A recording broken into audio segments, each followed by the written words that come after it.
अब हम करेंगे बेटे torque on electric dipole in uniform electric field.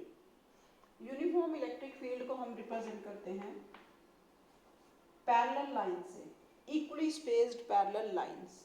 तो ये इक्वली स्पेस्ड पैरेलल लाइंस हमने ली, इसको ये किसको शो करेगा? यूनिफॉर्म इलेक्ट्रिक फील्ड को।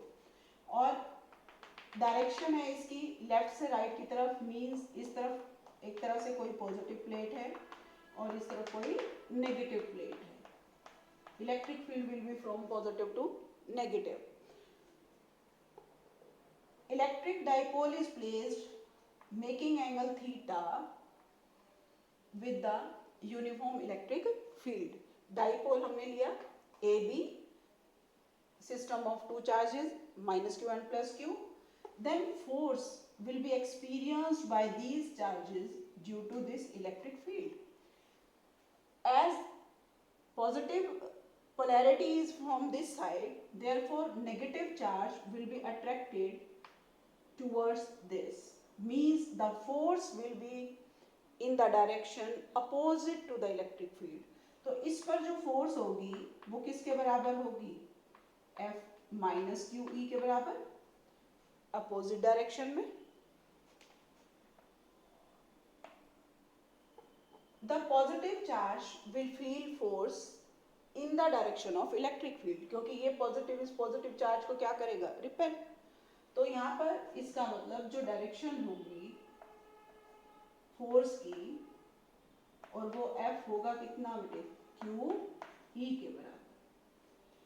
अब ये दो फोर्सेस है हमारे पास, minus Q E and plus Q E. Magnitude की बात करें तो दोनों पर जो फोर्स है वो कितनी है? Q E. तो equal forces Q E, but the direction are opposite. अब ये दोनों, इसकी डायरेक्शन राइट से लेफ्ट की तरफ है, लेकिन इसकी डायरेक्शन लेफ्ट से राइट की तरफ है। इसका मतलब दोनों क्या हैं? एक दूसरे के अपोजिट। अब अपोजिट कई तरीके से हो सकते हैं। मान लो हमारे पास कोई, यहाँ ये बुक है हमारे पास, जैसे अगर मान लो मैं अपोजिट फोर्स लगाऊं इस तरह से कि एक यहाँ खींचने की कोशिश कर रहा है, दूसरी फोर्स इसमें, और अगर दोनों बराबर फोर्सेस हैं और दोनों का ये जो लाइन ऑफ एक्शन है, दोनों का लाइन ऑफ एक्शन क्या है बेटे? सेम। तो ये क्या होगा? कहीं भी मूव नहीं करेगा।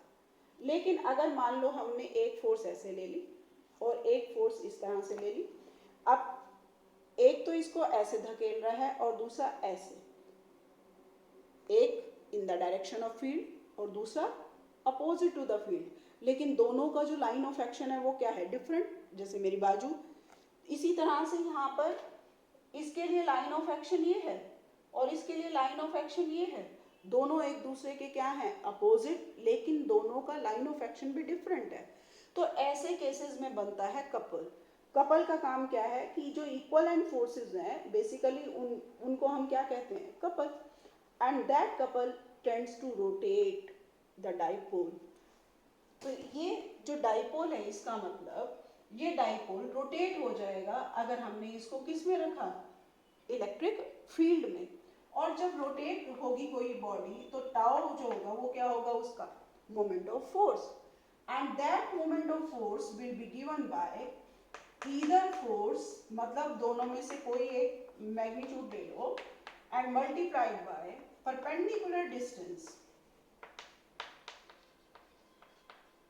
between line of actions of the force. अब इसका लाइन ऑफ एक्शन क्या है बेटे? ये है। इसका लाइन ऑफ एक्शन ये है। अब इन दोनों के बीच में जो परपेंडिकुलर डिस्टेंस होगा वो क्या होगा? ये वाला होगा बेटे, ये 2a मेकिंग एंगल थीटा। तो ये जो कंपोनेंट होगा ये क्या होगा? 2a sin theta. 2a sin theta means tau will be equal to Q E.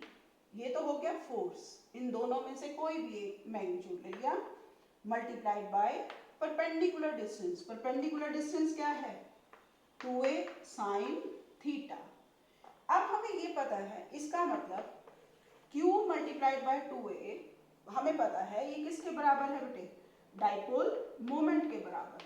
तो dipole moment P Q multiplied by 2a and E sin theta means tau will be equal to PE sin theta।